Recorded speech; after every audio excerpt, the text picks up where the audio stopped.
حضرت مفتی عبدالرؤوف دامت برکاتهم العالیه یک حکایه عجیب نقل میکنند. چیزی هست که واقعیت دارد و این واقعه در یکی از شهرهای مشهوری پاکستان که به نام گیلگیت هست رخ دادگیه. حضرت مفتی عبدالرؤوف دامت برکاتهم العالیه چنین نقل میکنند که یک انسان در شهر گیلگیتی پاکستان از نزد یک قبرستان میگذشت. ناگهان به گوشش یک آوازی زن رسید که فریاد میزد که من زنده هستم، من را از قبر بیرون کنید. این مرد وقتی که این آواز را شنید فکر کرد که شاید خیالش پریشان شده است. می شود که بعضی وقت بعضی آواز در گوش انسان تصادفی می آید. بنابراین با این آواز توجه نکرد، لیکن این آواز را تکراراً پی هم می شنید. بنابراین به نزد اون قبر آمد که در حقیقت از داخل قبر آواز می براید که من زنده هستم، من را بیرون کنید. این مرد با یک سراسیمگی و با یک عجله به نزدیکترین آبادی که مردم اونجا مرده هاشون در این قبرستان دفن میکردن رسید و چند نفر را همراه خودش گرفت آمد تا که از واقعه و ماجرا اونها را با خبر کند. اونها هم که آمدن همه گوش را نهادن، دیدن که در حقیقت از قبر چنین آوازی می براید. بنابراین اون چند نفره که این آواز شنیده بودن و اون دیه دوباره برگشتن و از عالمی که در اون دیه زندگی میکرد سوال کردن که آیا جایز است که ما این قبر را بکنیم نبشکنیم و این مرده را که آوازش میبراید که من زنده هستم از قبر بیرون کنید؟ اون عالم هم موافق فتاوای اسلامی گفت که اگر زنده بودنش یقین باشد باید اون زن برآورده شود.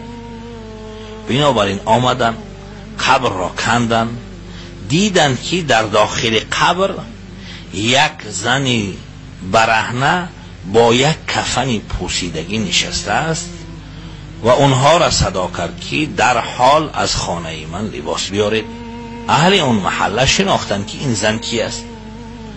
بنابراین به شتاب رفتن و از خانهش لباس آوردن، لباس ها را پوشید و چادر را در بالای خود گرفت، به خانهش آمد، در داخل حجره در آمد و دری حجره اش را از داخل بند کرد. مردم هرچند کوشش کردند که داخل شوند، در خانه را قلف زد. اونها التماس میکردند. یک چیزی حیرت انگیز بود که زنی که چند سال پیش مرده است امروز از قبر میخیزد و زنده به خانهش میآید. بنابراین مردم زیاد جمع شدن، هرچند التماس میکردند که در را باز کند، اون زن در را باز نکرد. بالاخیر برای اونها گفت که برای همه باز نمیکنم، لیکن شما جرأت دیدن من را ندارید. در بین خودتان چند نفر را انتخاب کنید که اگر جرأت دیدن من را با این شکل و صورت دارند همونها فقط داخل شوند. بنابراین چند مرد با هم دیگر اتفاق کردند و اون زن در را کشاد و در یک کنج خانه چادرش بر سر نشسته بود. اولین چیزی که زن برای اونها نشان داد این بود که چادر را از سرش دور کرد. اونها سرش را دیدن در حالی که سر او نه موی دارد و نه در سر او پوست است، یک استخوانی یکه و تنها. شما تصور کنید سر هم زیبا می شود با پوست و با موی.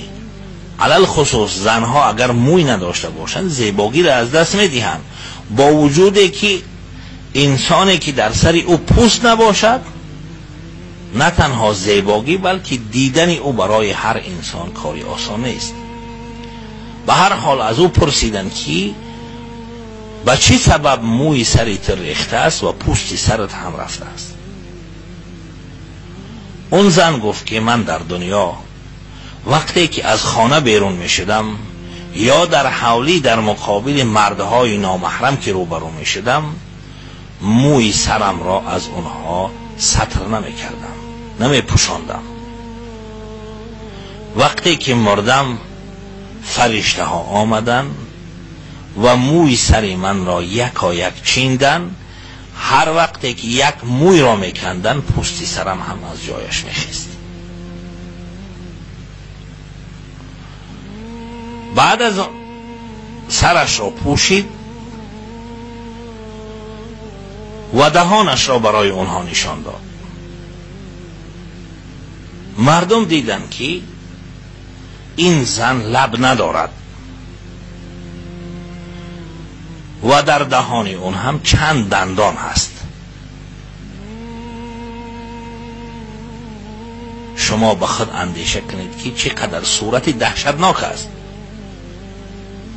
انسانی که لب نداشته باشد چگونه هست و انسانی که باز با وجود نداشتن لبها دندانی کم در اون دهان باشد.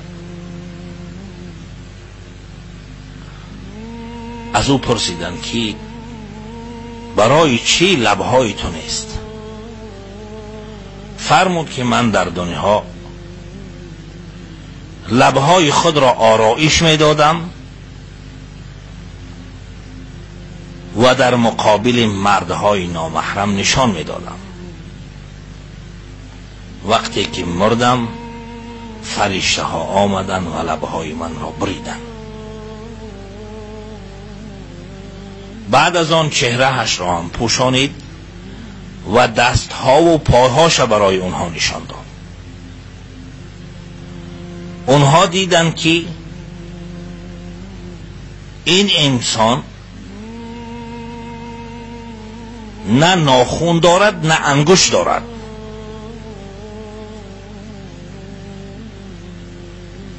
گفتن که این برای چی؟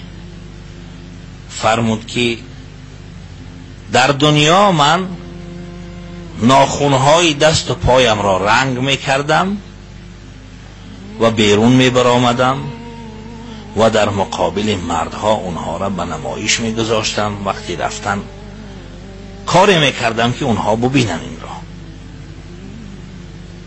وقتی که از دنیا رفتم در قبر فرشته ها آمدن یکایک ناخونهای من را کندن و انگشتهای من را بریدن. و این زن بعد بیان کردن این واقعه در جای خود جان داد. الله رب العالمین این زن را زنده کرده بود برای این که برای دیگران عبرت باشد. اکنون شاید در ذهنهای بعض مردم سؤال پیدا شود که سنت الهی این هست که هر کسی که از دنیا میمیرد دیگر اون زنده نمی شود. اما این سنت الهی هست، لیکن خداوند متعال برای اظهار قدرت خودش و برای درس عبرت گرفتن دیگران می شود که گاه گاه انسانهای مرده را زنده می کند. مثلا در قرآن کریم حکایه زنده شدن حضرت عزیر علیه السلام است.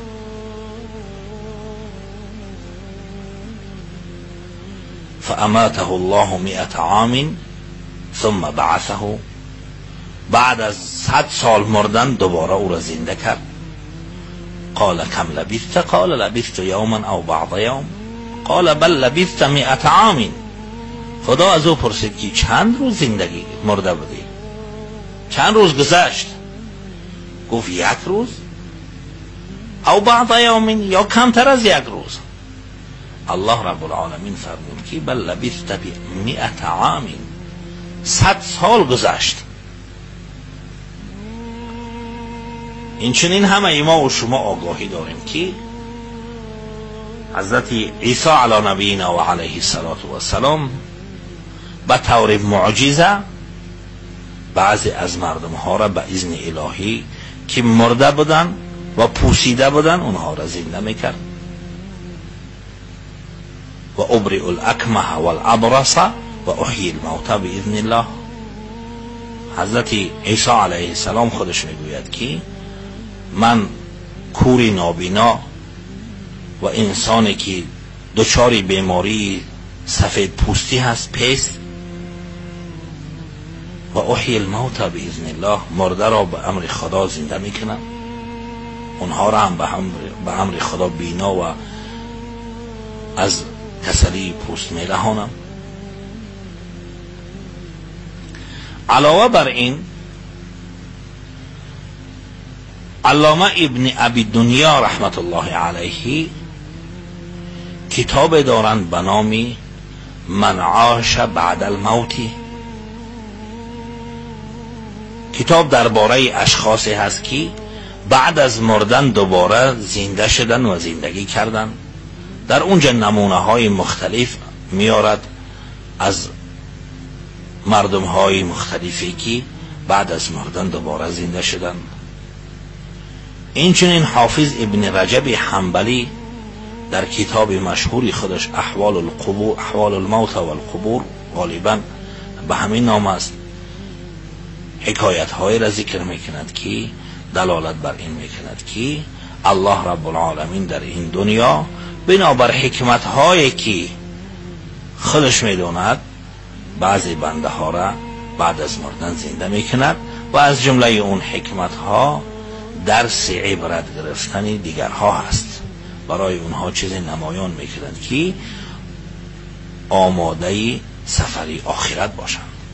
این چنین است همین زنی که در شهر گیلگیت پاکستان، چنون که حضرت مفتی عبدالرؤوف دامت برکاتهم العالیه در کتاب خودش ذکر میکنند، این را هم الله رب العالمین برای عبرت دیگران زنده کرد تا که اونها درس عبرت بگیرن، علل خصوص مادرها، زنها، خواهرها، همشیره هایی که دچار این نمود گناه هستند. باید که کوشش کنند که وقتی که از خانه بیرون میشوند مویهای سری اونها و همه اعضای جسم اونها را کسی نبیند.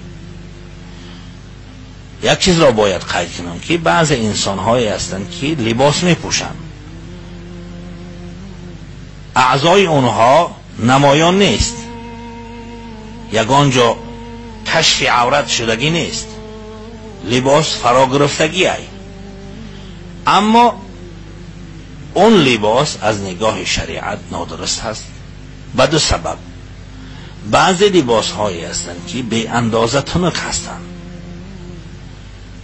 اگرچه ظاهری جسم پوشیده است اما در روشنایی یا در آفتاب یا خود لباس اون قدر تنک هست که یا گردن او یا به جسد او یا دست او برای دیگران نمایان هست.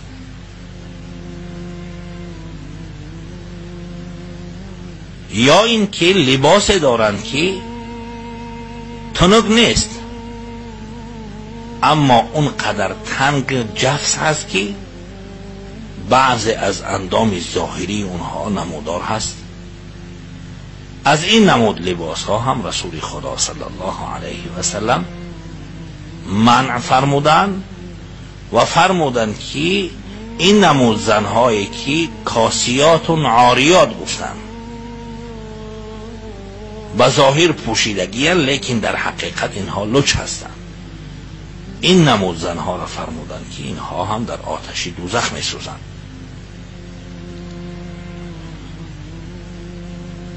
و وقتی که از خانه بیرون می شود کوشش کند که زینت اون را نامحرم ها نبیند. البته برای شوهر خودش اجازت دارد که هر چند که دلش می خواهد زینت و آرایش کند و این در اسلام چیزی هست که با اون تشویق شدگی و سبب ازدیاد و بسیار شوی محبت و دوستی بینی زن و شوهر می شود. البته در مقابل بیگانه ها کوشش کند که از خانه بیرون میبراید، زیب و زینتی او را کسی نبیند. حتی فقهای مذهب ما، نه تنها مذهب ما، حتی در تمام مذاهب برای زنها استعمال خوشبویی که بوی اون میبراید در بیرون از خانه درست نیست. در داخل خانه در نزد شوهرش اجازه دارد، لیکن وقتی که از خانه بیرون می شود چنین خوشبو نکند، چون که خوشبوی اون زن در فتنه واقع کردن این مرد ها می شود.